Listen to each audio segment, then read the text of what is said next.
ญาตพระเดชพระคุณเจ้าคุณวิเทศภาวนาจารย์แล้วก็พระครูโสติธรรมวิเทศครับขอเจริญพรคุณโยมคำฟองแล้วก็ครอบครัวนอนริบุญทุกท่านรวมทั้งคนเก่าคนแก่ทุกท่านที่นึกถึงคุณกัลยาณมิตรพระยนต์นนริบุญแล้วก็ความการที่เราได้สร้างบารมีกันตลอดมาแล้วจะขอพูดเป็นภาษาอังกฤษต่อไปนะ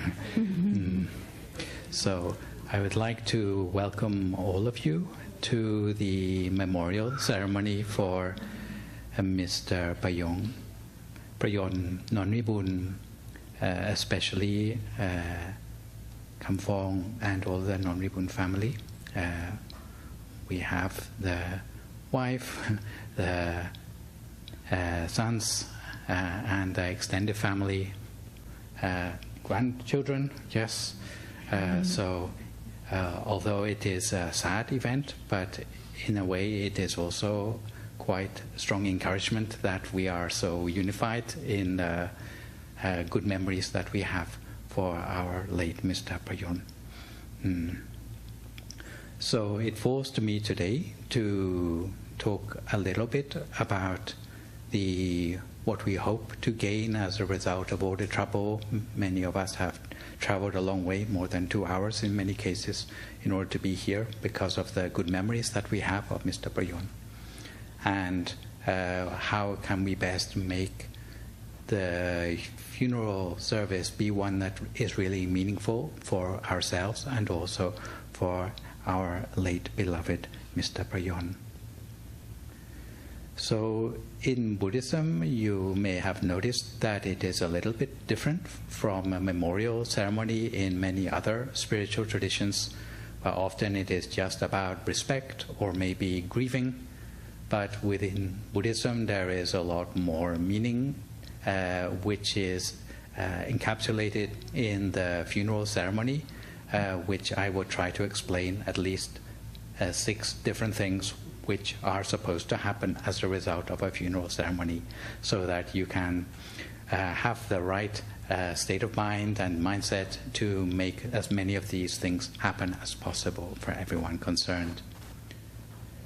The first of these is not so obvious to understand for those who are maybe new to the whole idea of working with the mind or cultivating oneself, and this is the idea of merits, which is not like some diploma or certificate you get for good behavior, but it's like a special energy that arises in our mind every time that we do something good in our life. So it's like if you are able to share something with someone else, something that they need, of course that person will be happy to receive what you have given to them. But also the giver feels something inside them as a result of giving. There's a special energy, like a warm, fuzzy feeling on the inside that happens when you're able to help another person. And in Buddhism, that feeling is called merits. It's like an energy. Generally, it stays with us in our heart, in our mind, and helps to nourish us, to help our life to be better. But especially for those who have passed away, especially recently passed away, this special energy is very important for their destination. If you can think about if you have that special energy as the last thing on your mind when you pass away, then it can help to clear a path for you, which will help to lead you to a better place, given that death is not the end of the story. So what we hope as a result of the funeral, the very, very first thing that we hope will happen as a result of us gathering together today, doing a lot of special activities together, whether it be hearing the teaching from the monk, offering the robes, offering the gifts to the monks, hearing the chanting, pouring the water ultimately at the end. All of this is to create merit and then share that merit for the memory of Mr. Prayont Nonriboon, especially in this 7-day period immediately after his passing away. And today is the 3rd day on which we are holding Abhidhamma chanting in his memory, and it will be the last one before the actual cremation ceremony next Friday. Yeah. So that is the first thing that we hope, to dedicate merit for the departed. The second thing that we hope is that normally we try to push away the whole idea of death in our lives. We try to ignore it and pretend that we're going to live forever. But when we come together as supporters or to support the family who have lost a loved one, actually we confront death face to face. I heard in your own home, Mr. Nonriboon is actually laid to rest at home for the monks to come and visit. It's very obvious for anyone who comes to visit that they have to deal with a lot of emotions. And actually the Buddha taught that it's good that we deal with these emotions well in advance before one day we are the one who is having the funeral organized for us. So it's better that we get used to the idea that life is limited and life one day is going to end for us too. So what are we going to do about it? How can we get to a point where we feel ready in our lives when that day comes for us to be the final day on earth? So it's adjusting our whole view of life as a result of the funeral. Third thing, which is very useful, we try to organize as a result of every funeral, not just chanting in like Pali language, because like no one understands that, but we try to give some teachings as well. We usually have a monk to give a teaching in the first part of the ceremony in order to share knowledge. Sometimes it's the knowledge of the goodness which that person who passed away has done during their life, but often it is on more general aspects of Dhamma and spiritual knowledge which can help us in our lives. Sometimes we don't make a special effort to hear these teachings, but on a funeral, if we hear these things, sometimes it can open up something in us in a special way. Fourth thing is to ask forgiveness. The Buddha talked a lot about how dangerous it is to have vengeful or unforgiving thoughts in our mind, either towards the person who has recently passed away or in case they have done something to us. Either way, forgiving them forgiving us. The whole idea of having a funeral is that we can ask forgiveness so that we can let go of any negative feelings and have only the good feelings left, so that we can sort of move on unburdened by anything bad which we may have had. Because, of course, if we've been living our life together with a person, there are opportunities when we can have conflict. So letting go of those things is particularly useful, not just letting go of the grief, but also letting go of any negative feelings or any baggage that we have left over. Fifth thing is to think of all the goodness which that person has done during their lives. For most of us here, and I realize the reason so many of you have joined today is because you can remember the amount of goodness which Mr. Prayont has done during his life. I am fairly recent on the scene. The last time I saw Mr. Prayont actually was for the Songkran festival here.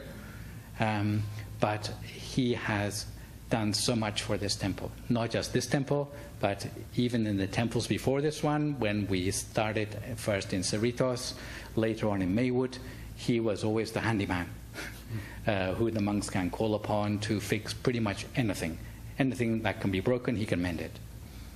So the monks owe him a great debt because many of the things in the temple, they work or they were created by him and his innovation during his lifetime. Some things he couldn't solve in a single day. He went home and thought about it. Sometimes he took it home with him to fix it at home. He was so dedicated. Not only that, he did a lot to spread the word about Dhammakaya and the teachings of the great abbot of Wat Phra Nam in the Lao-speaking community here in LA and throughout California. Especially I heard he helped to translate a textbook of Buddhist teachings called the 38 Blessings into Laotian languages, which means that a lot of people whose first language is Laotian, they can understand the very practical teachings of Buddhism and put them into practice in their lives.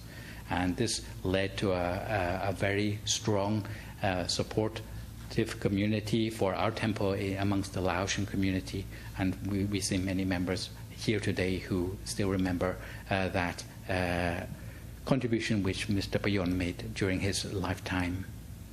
Many other things as well. We heard from the Venerable Prajya just now about the very upstanding character of Mr. Prayont. He was a monk for many years, and even when he started his own family, many of the principles and upstanding, virtuous nature, the purity of mind which he had and respect for Buddhism, he brought out into the way which he raised his family as well.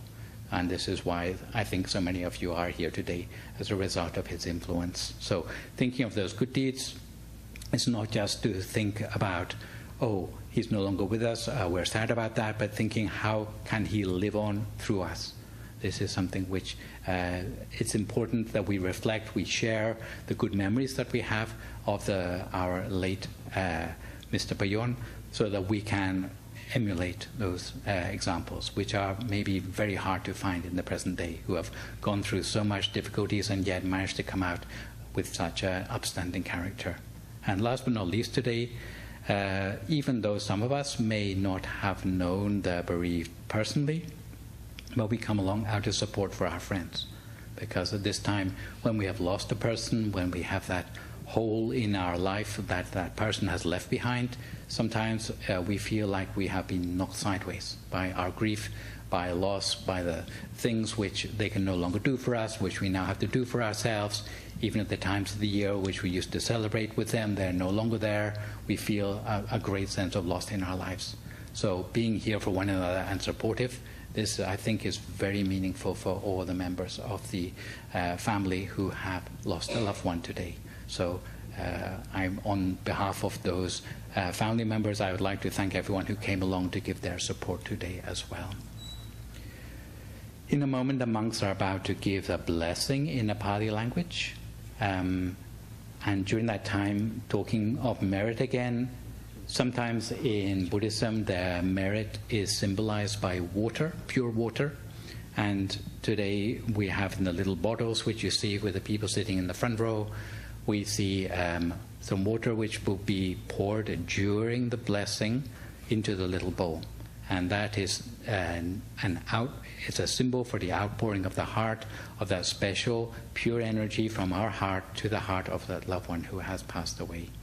And if during the time when that blessing happens, you can be thinking of the face or the name of Mr. Prayont, then you can be sure that if he is close to us, especially during this 7-day period when Buddhists believe that if they have not yet gone to a better place, they are still around us, maybe saying their goodbyes to us, they can pick up on the merits that we have and use those merits to pave the way to a brighter and a better place after the cremation ceremony.